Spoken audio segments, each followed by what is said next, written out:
Friends, ನಿಮ್ಮೆಲ್ಲರಿಗೂ food for mood ಚಾನಲ್ಸ್ಗೆ ಸ್ವಾಗತ. ಇವತ್ತು ನಾನು ನಿಮ್ಗೆ ಅಮ್ಮ ಮಾಡೋ ಅಂತ ಕಿಚಡಿನ ತೋರಿಸ್ಕೊಡ್ತಾ ಇದ್ದಾರೆ. ಹೇಗ್ ಮಾಡೋದಂತ ನೋಡೋಣ ಬನ್ನಿ. ಮೊದಲಿಗೆ ಇದರಲ್ಲಿ 1.5 ಕಪ್ ಅಷ್ಟು ಹೆಸರು ಬೇಳೆ ತಗೊಂಡಿದ್ದೀನಿ. ನಮಸ್ತೆ ಎಲ್ಲರಿಗೂ. ಇವತ್ತು ನಿಮಗೆ ಕಿಚಡಿ ಪೊಂಗಲ್ ಹೇಗೆ ಮಾಡೋದು ಅಂತ ತೋರಿಸ್ಕೊಡ್ತಾ ಇದ್ದೀನಿ. ಮೊದಲು ನಾನು ಹೆಸರು ಬೇಳೆ ಹುರ್ಕೊತಾ ಇದ್ದೀನಿ. ಉಪ್ಪುಗಾಗೆ ಹುರಿಬೇಕು. ಇಷ್ಟು ಹುರ್ಕೊಂಡ್ರೆ ಸಾಕು. ಈಗ ಇದನ್ನ ತೊಳೆದು ಕೂಗಕ್ಕಿಡೋಣ. 3 ಕಪ್ ನೀರನ್ನ ಹಾಕಿ ಇವಾಗ ಇದನ್ನ ವಿಷಲ್ ಬರೆಸ್ಕೊಳ್ಳೋಣ. ಇದು 1 ಕೂಗ್ ಬರೆಸ್ಕೊಂಡ್ರೆ ಸಾಕು. ರುಬ್ಬದಕ್ಕೆ ಏನೇನು ಹಾಕ್ತಾ ಇದ್ದಾರೆ ನೋಡೋಣ ಬನ್ನಿ. 3 ಇಂಚ್ ಶುಂಠಿ ತೊಳೆದು ಹಾಕೊಂಡಿದ್ದಾರೆ, ಸಣ್ಣದಾಗಿ ಕಟ್ ಮಾಡಿ ಸಿಪ್ಪೆ ತೆಗೆದು. 1 ಅಪ್ಪು ಗೆಡ್ಡೆ ಬೆಳ್ಳುಳ್ಳಿನ ಹಾಕಿದ್ದಾರೆ. ಹಸಿ ಮೆಣಸಿನಕಾಯಿ, ಒಣಮೆಣಸಿನಕಾಯಿ, ಅಡಿಗೆ 4, ಚಕ್ಕೆ ಸ್ವಲ್ಪ,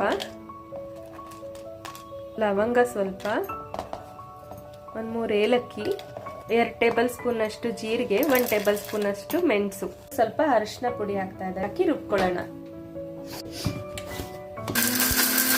ಮೊದಲೇ ನೀರು ಹಾಕೊಂಬೇಡಿ. ಫಸ್ಟ್ ಇದನ್ನ ಸ್ವಲ್ಪ ಗ್ರೈಂಡ್ ಮಾಡ್ಕೊಂಡು ಈಗ ಸ್ವಲ್ಪ ನೀರು ಹಾಕೊಂತಾ ಇದ್ದೀನಿ. ಸಾಕಷ್ಟು ಇಷ್ಟು ನೀರು ಹಾಕೊಂಡಿದ್ದಾರೆ. ಈಗ ಇದನ್ನ ರುಬ್ಕೊಳ್ಳೋಣ. ರುಬ್ಬ ಆಗಿದೆ ನೋಡಿ, ಈ ತರ ರುಬ್ಕೊಬೇಕು. 1.5 ಕಪ್ ಹೆಸರು ಬೇಳೆಗೆ 3 ಕಪ್ ಅಕ್ಕಿ ತೊಳೆದು ನೆನೆಸಿಟ್ಕೊಂಡಿದ್ದಾರೆ. ಕುಕ್ಕರ್ 1 ವಿಷಲ್ ಬಂದಿದೆ. ಈಗ ಒಗ್ಗರಣೆಗೆ ಹಾಕೊಳ್ಳೋಣ. ಎಣ್ಣೆ ಹಾಕೊಂತಿದ್ದಾರೆ. 100 ಗ್ರಾಮ್ ಅಷ್ಟು ಆಯಿಲ್ ಹಾಕಿದ್ದಾರೆ. ಇದಕ್ಕೆ ಸ್ವಲ್ಪ ತುಪ್ಪ ಹಾಕ್ತಾ ಇದ್ದಾರೆ.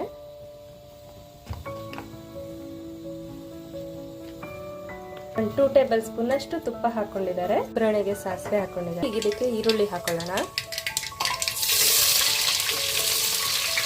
ಈಗ ಇದಕ್ಕೆ ಕರಿಬೇವಿನ ಸೊಪ್ಪು ಹಾಕ್ತಾ ಇದ್ದಾರೆ.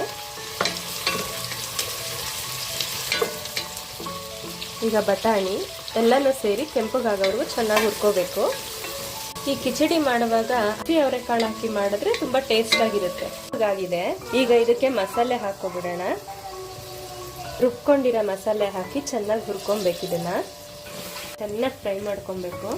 ಅಕ್ಕಿಗೆ ನಾನಿಲ್ಲಿ 7 ಕಪ್ ನೀರು ಹಾಕೊಂತಾ ಇದ್ದೀನಿ. ಹೆಸರು ಬೇಳೆನೂ ಹಾಕಿರ್ತೀವಲ್ಲ ಅದಕ್ಕೋಸ್ಕರ. ಈಗ ಈ ನೀರನ್ನ ಕಾಯಕ್ಕಿಡೋಣ. ಮಸಾಲೆ ಹುರಿದಿದ್ದಾಗಿದೆ. ಈಗ ಇದಕ್ಕೆ ಮಸಾಲೆ ನೀರನ್ನ ಕೂಡ ಹಾಕೊಂತಾ ಇದ್ದೀನಿ. ಮಿಕ್ಸಿನ ತೊಳೆದು ಅದರಲ್ಲಿರೋ ನೀರನ್ನ ಕೂಡ ಹಾಕೊಂತಾ ಇದ್ದೀನಿ. ಈಗ ಇದಕ್ಕೆ ರುಚಿನ ಹಾಕ್ತಿದ್ದಾರೆ. 2 ಟೇಬಲ್ ಸ್ಪೂನ್ ಅಷ್ಟು ಸಾಲ್ಟ್ ಹಾಕ್ತಾ ಇದ್ದಾರೆ. ನಿಮ್ಮ ರುಚಿಗೆ ಎಷ್ಟು ಬೇಕು ನೋಡ್ಕೊಂಡು ಹಾಕೊಳ್ಳಿ. ಇದಕ್ಕೆ ಹೆಸರು ಬೇಳೆ ಹಾಕ್ತಾ ಇದ್ದಾರೆ. ನೀರು ಹಾಕೊಳ್ಳೋಣ. ಒಂದು ಕುದಿ ಬಂದ್ಮೇಲೆ ಅಕ್ಕಿ ಹಾಕೊಳ್ಳೋಣ. ಪಾತ್ರೆಯಲ್ಲೇ ಮಾಡ್ಕೊಂತಾ ಇರೋದ್ರಿಂದ 7 ಕಪ್ ನೀರನ್ನ ಹಾಕಿದ್ದೀನಿ. ನೀವು ಪ್ರೆಷರ್ ಕುಕ್ಕರ್ ಅಲ್ಲಿ ಏನಾದ್ರು ಮಾಡ್ತಾ ಇದ್ರೆ 6 ಕಪ್ ನೀರು ಹಾಕೊಂಡ್ರೆ ಸಾಕು. ಕುದಿತಾ ಇದೆ. ಈಗ ಕೊತ್ತಂಬರಿ ಸೊಪ್ಪು ಹಾಕೊಂತಾ ಇದ್ದಾರೆ. ಇಬ್ರು ಸೇರಿ ಮಾಡ್ತಾ ಇದೀವಿ. ಆದ್ರೆ ಮಸಾಲೆ ಎಲ್ಲ ಅಮ್ಮನೇ ಇಟ್ಕೊಟ್ಟಿರೋದು.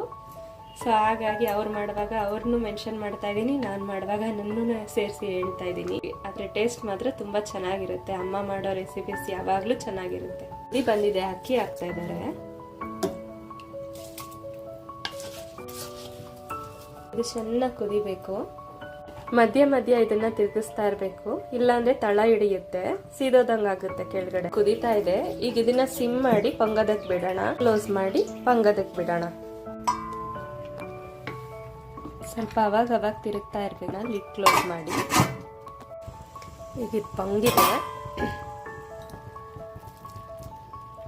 ಅಮ್ಮ ಮಾಡಿರುವಂಥ ರುಚಿಯಾದ ಕಿಚಡಿ ಪೊಂಗಲ್ ರೆಡಿಯಾಗಿದೆ.